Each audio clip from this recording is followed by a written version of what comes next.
Hello friends, welcome to அபீஸ் hashtag. எல்லோரும் எப்படி இருக்கீங்க? நல்லா இருக்கீங்களா? நம்ம முந்தின வீடியோவில் பிஸா சாஸ் எப்படி பண்ணுறதுன்னு பார்த்தோம். அந்த பிஸா சாஸ் யூஸ் பண்ணி ஒரு சூப்பரான பிஸா வீட்டிலையே ஈஸியாக எப்படி பண்ணுறதுன்னு இந்த வீடியோவில் பார்ப்போம். வாங்க. இதுக்கு நம்ம ஃபர்ஸ்ட் ஈஸ்ட் ஆக்டிவேட் பண்ணி வைக்கணும். இதுக்கு ஒரு அரை கிளாஸ் தண்ணி வெதுவெதுப்பாக ஒரு பவுலில் எடுத்துட்டு நான் சின்ன ஸ்பூனுக்கு ஒரு 2 ஸ்பூன் சுகர் போட்டிருக்கிறேன். இதுக்கு கூட இன்ஸ்டன்ட் ஈஸ்ட் ஒரு 2 ஸ்பூன் ஆட் பண்ணியிருக்கிறேன். இன்ஸ்டன்ட் ஈஸ்ட் டைரெக்டாக மாவுலேயே போட்டுக்கலாம். பட் நான் எப்போவுமே இந்த மாதிரி ஆக்டிவேட் பண்ண வச்சு தான் யூஸ் பண்ணுவேன். பாருங்கள், ஒரு 2-3 மினிட்லேயே எனக்கு ரெடி ஆகிடுச்சு. அது செப்ரேட்டாக ஒரு இடத்துல வச்சுட்டு இப்போ ஒரு பவுல் எடுத்து நான் இன்றைக்கி இதில் 2 கப் மைதா மாவு ஆட் பண்ணியிருக்கிறேன். உங்களுக்கு மைதா மாவு வேண்டான்னா நீங்கள் இதிலையே வீட் ஃப்ளார் கோதுமை மாவு யூஸ் பண்ணிக்கலாம். இப்போ நம்ம ஆக்டிவேட் பண்ணி வச்சுருக்கிற ஈஸ்ட் வாட்டரை இதில் ஆட் பண்ணி இது எல்லா இடத்துலையும் மிக்ஸ் ஆகிறது மாதிரி ஜென்டிலாக மிக்ஸ் பண்ணி விட்டுக்குவோம். இதுக்கு தேவையான சால்ட் ஆட் பண்ணிக்கோங்க. ஸோ இப்போ கொஞ்சம் கொஞ்சமாக தண்ணி யூஸ் பண்ணி இதை நல்லா நம்ம சப்பாத்திக்கெல்லாம் பிசைகிறது மாதிரி ஒரு 5 மினிட்ஸ் நல்லா பவுல்லையே பிசைஞ்சு எடுத்துக்கோங்க. அதுக்கப்புறமா ஒரு ஒர்க்கிங் ஸ்பேஸில் கொஞ்சமாக மைதா மாவு டஸ்ட் பண்ணி இதில் நல்லா மாவை பிசைஞ்சு எடுத்துக்குவோம். நல்ல மாவை ஸ்ட்ரெச் பண்ணி இந்த மாதிரி ஃபோல்டு பண்ணி நல்லா எடுத்துக்கோங்க.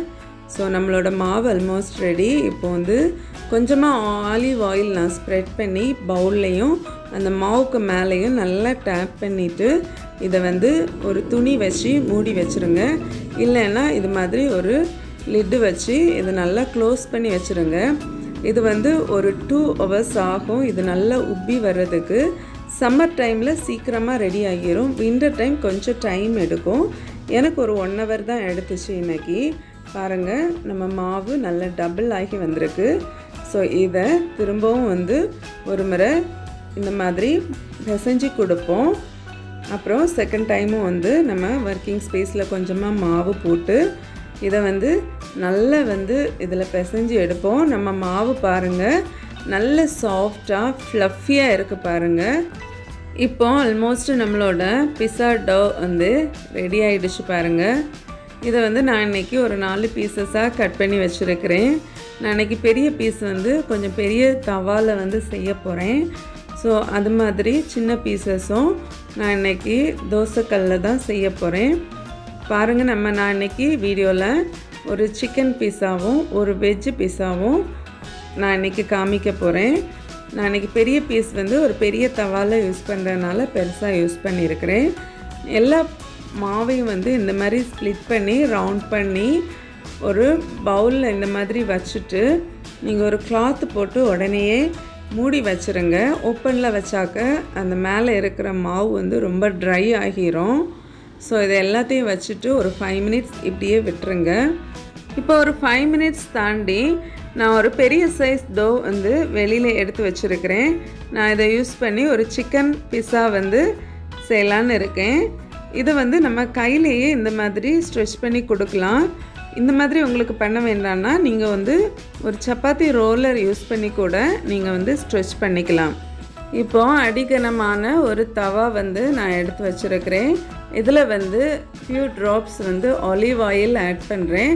ஆட் பண்ணி இதை நல்லா ஈவனாக ஸ்ப்ரெட் ஆகிற மாதிரி எல்லா கார்னர்லேயும் எல்லா இடத்துலையும் ஸ்ப்ரெட் பண்ணிவிட்டு நம்ம எடுத்து வச்சுருக்கிற பிஸா டவ்வை இதில் வச்சு கையாலேயே நான் இன்றைக்கி எல்லா இடமும் ஈவனாக ஸ்ப்ரெட் பண்ணுறேன்.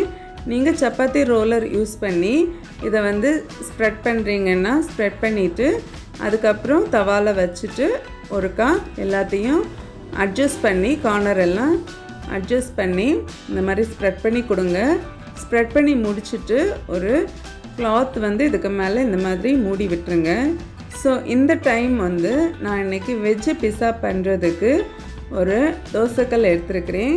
ஸோ அதே மெத்தடு தான் ஆலிவ் ஆயில் போட்டு எல்லா இடமும் ஸ்ப்ரெட் பண்ணிவிட்டு நீங்கள் எடுத்து வச்சுருக்கிறதான பிஸா டோவை இதில் வச்சு உங்களுக்கு என்ன சைஸுக்கு பிஸா தேவையோ அந்த சைஸுக்கு வந்து இந்த மாவை வந்து நல்லா விரித்து விட்டுருங்க.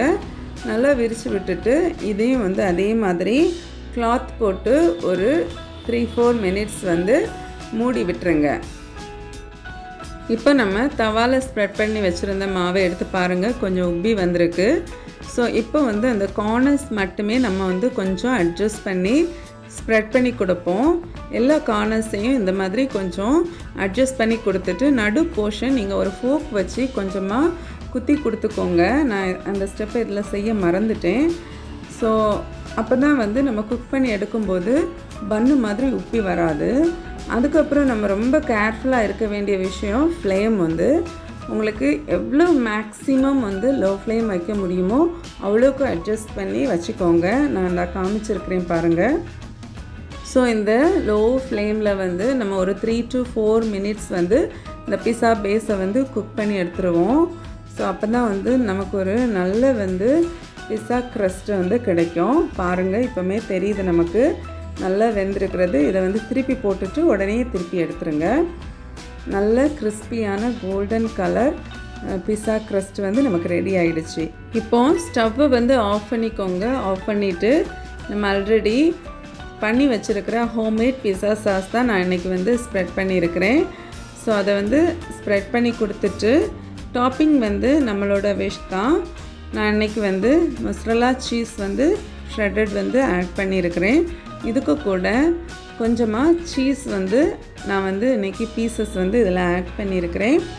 ஆட் பண்ணிவிட்டு வெஜிடபிள்ஸ் வந்து நம்மளோட விஷ் தான். நீங்கள் வந்து ஆனியன், டொமேட்டோ கூட இதில் யூஸ் பண்ணிக்கலாம்.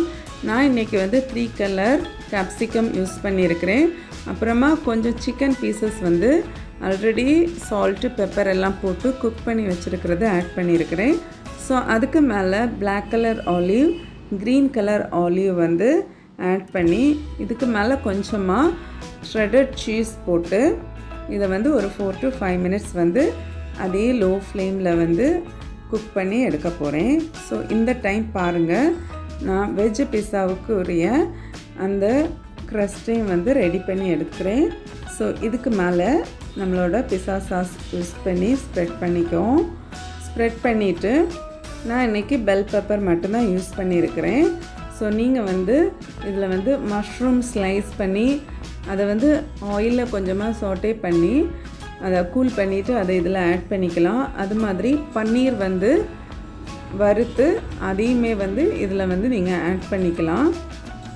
ஸோ இன்றைக்கி நான் சீஸ் அண்டு கேப்சிகம்ஸ் மட்டும்தான் ஸ்ப்ரெட் பண்ணி நான் இன்றைக்கி வெஜ் பிஸா உங்களுக்கு காமிச்சிருக்கிறேன். ஸோ பாருங்கள், சூப்பராக நம்ம ஈஸியாக வீட்டிலையே வந்து இதை வந்து செய்ய முடியும். டேஸ்ட்டு வந்து நம்ம கடையில் வந்து வாங்குகிற பிஸாவை விட சூப்பராக க்ரன்ச்சியான க்ரஸ்ட்டாக நமக்கு கிடச்சிருந்து.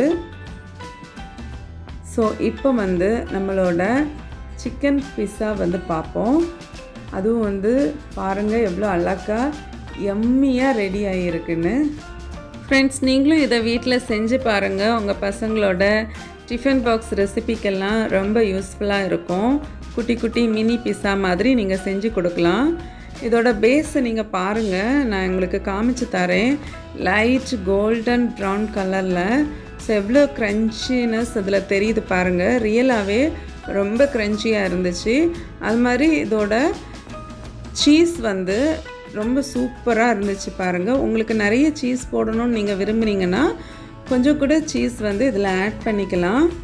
அப்போ தான் நம்ம எவ்வளோ சீஸ் ஆட் பண்ணுறோமோ அதுக்கேற்ற மாதிரி தான் நம்ம இப்படி ஸ்ட்ரெச் பண்ணும்போது இப்படி கிடைக்கும் நமக்கு. இப்போ நம்மளோட வெஜ் பிஸாவும் வந்து ரெடி ஆகியிருக்கு பாருங்கள். இதையும் நான் கட் பண்ணி காமிக்கிறேன். ஸோ ஃப்ரெண்ட்ஸ், நீங்கள் இந்த 2 பிஸாவும் இன்றைக்கி நல்லா என்ஜாய் பண்ணியிருப்பீங்க. கண்டிப்பாக வீட்டில் ட்ரை பண்ணி பாருங்கள். ட்ரை பண்ணி உங்கள் ஃபீட்பேக்கை என் கூட ஷேர் பண்ணுங்கள். இந்த வீடியோ பிடிச்சிருந்தா லைக் பண்ணுங்கள், சப்ஸ்கிரைப் பண்ணுங்கள், உங்கள் ஃப்ரெண்ட்ஸ் அண்ட் ஃபேமிலிக்கு கூட ஷேர் பண்ணுங்கள். நான் இன்னொரு ரெசிபியோட உங்களை மீட் பண்ணுறேன்.